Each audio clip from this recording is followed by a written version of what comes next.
औज़ुबिल्लाहिमिनश्शैतानिर्रजीम बिस्मिल्लाहिर्रहमानिर्रहीम। नाज़रीन, मैं हूं आपका होस्ट आमिर सुहेल और आप देख रहे हैं Lahore city news.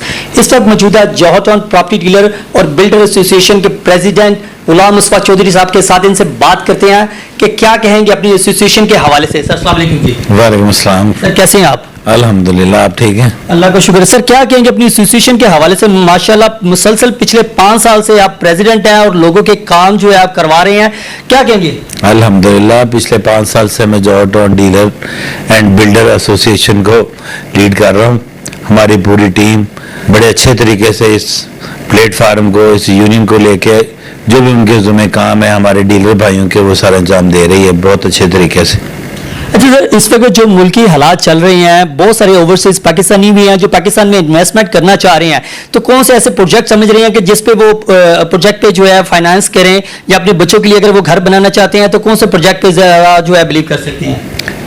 Overseas Pakistan हो या हमारे पाकिस्तानी जो सिटीजन हैं वो हों, तो इस वक्त पूरे पाकिस्तान में कमर्शियल की बड़ी अपॉर्चुनिटी है। कमर्शियल में बहुत ज़्यादा पोटेंशियल है, वो ट्रेड भी उनके बढ़ रहे हैं और उनका रेंटल वैल्यू बहुत ज़्यादा है। पाकिस्तान में मुख्तलिफ कंपनियाँ, सॉफ्टवेयर की कंपनी है, फार्मास्यूटिकल की कंपनी है, IT की कंपनी है और टेक्सटाइल से रिलेटेड काफ़ी जो है इस वक्त काम हो रहा है पाकिस्तान में। और ख़ासकर जो हमारा एरिया है जौहर टाउन, हम अगर इसको फोकस करें तो इस वक्त इसमें रेंटल वैल्यू ये 0.5% होती थी कमर्शियल की, लेकिन इस वक्त जौहर टाउन में जो कमर्शियल प्रॉपर्टी है उसकी रेंटल वैल्यू कम से कम 0.7 0.8 को टच कर चुकी है।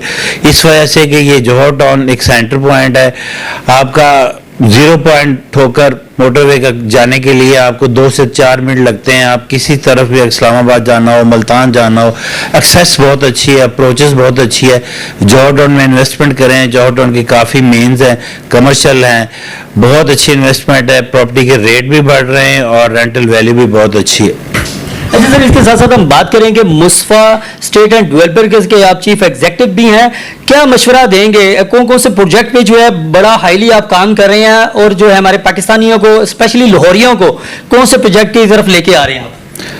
जी, प्रोजेक्ट तो मुख्तलिफ चलते रहते हैं, मुख्तलिफ स्कीमें भी अनाउंस होती है, तो मेरा तो लाहौरियों को या मेरे भाइयों को या जो भी दोस्त लाहौर से बाहर से भी काफ़ी पार्टियां आते हैं इन्वेस्टमेंट के लिए लाहौर में, तो मेरा उनको सिर्फ एक ही मशवरा कि ऑन ग्राउंड इन्वेस्टमेंट करें, फाइलों की तरफ मत भागें, ऑन ग्राउंड प्रॉपर्टी में इन्वेस्टमेंट करें, वहाँ बिल्डिंगें बनाएं, कमर्शियल में करें चाहे रहायशी में करें। उसमें आपको एक तो प्रॉपर्टी आपकी सेफ है, आपकी इन हैंड में है, आप जब चाहें उसको रीसेल कर सकते हैं और उसमें रेंटल वैल्यू बहुत अच्छी है।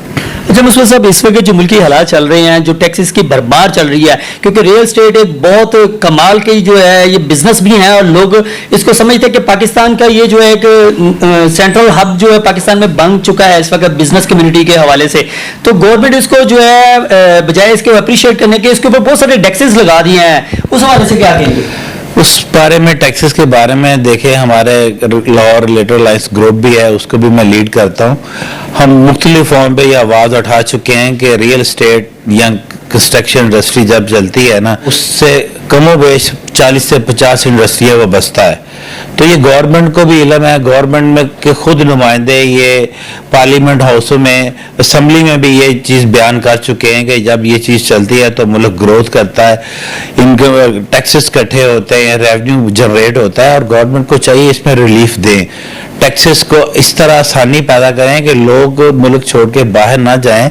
जिस तरह अब कुछ लोग दुबई इन्वेस्टमेंट कर रहे हैं, कतर कर रहे हैं या दूसरे मुल्कों में इन्वेस्टमेंट कर रहे हैं, तो गवर्नमेंट को ये सोचना चाहिए, इसके बारे में संजीदगी से लेना चाहिए कि ये एक ऐसा सेक्टर है, किसी मुल्क ने भी जब तरक्की की है तो उन्होंने सबसे उनकी रीढ़ की हड्डी रियल एस्टेट और कंस्ट्रक्शन इंडस्ट्री होती है।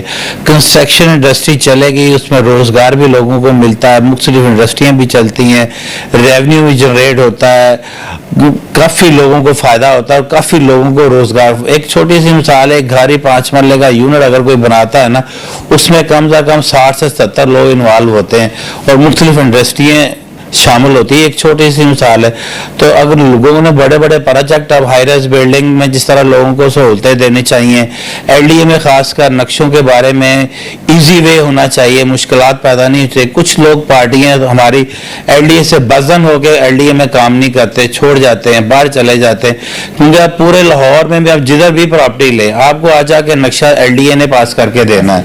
और एलडीए जब नक्शे की तरफ लोग जाते हैं, नक्शे की बारी आती है, तो अक्सर लोग परेशानी के सबब वो प्रोजेक्ट आपका बीच में छोड़ के भाग जाते हैं, या वो कहते हैं एक आधा प्रोजेक्ट करते हैं, वो कहते हैं कि यार छोड़ो यहाँ तो बहुत मुश्किलात हैं, 6-6 महीने 7-7 महीने वो नक्शे नहीं देते, उनका प्रोसेस है पहले एक नक्शा लें फिर दूसरा नक्शा लें, इसमें इनको आसानियाँ पैदा करनी चाहिए।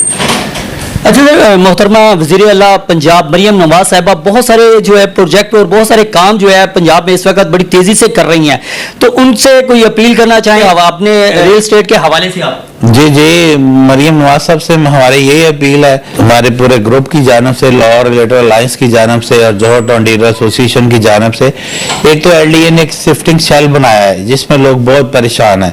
तकरीबन ये 3200 या 3500 एकड़ पर मुश्तमिल स्कीम है, और आप अंदाज़ा कर सकते हैं कि 70 से 75% लोगों को उनके घरों में बैठे हैं जो 30-30, 40-40 साल से उसमें मुकीम है, उनको नोटिस जा रहे हैं कि जी आपका रकबा कम हो गया, आपका प्लॉट कैंसिल हो गया, आपकी अलॉटमेंट कैंसिल हो गई है, और उन लोगों की जमा पूंजी है, उस वजह से बहुत से लोग सदमे में चले जाते हैं। इसके बारे में मरियम नवाज को सोचना चाहिए, कोई इस तरह का एलडीए को खासकर इस तरह का सेटअप बनाए कि लोगों के लिए आसानियां पैदा करे। देखिए जिन्होंने प्रॉपर्टी लाहौर में एलडीए अथॉरिटी से खरीद ली है, अथॉरिटी एक महकमा है एलडीए, जिस तरह डीएचए का अथॉरिटी है, लाहौर डेवलपमेंट भी एक अथॉरिटी है, डीएचए ने आज तक कभी किसी को ये नहीं कहा जो प्लॉट उन्होंने एक दफा ट्रांसफर किया होगा जी आपका प्लॉट का रकबा कम हो गया या कैंसिल हो गया, आज तक आप इसकी मिसाल नहीं सुनेंगे।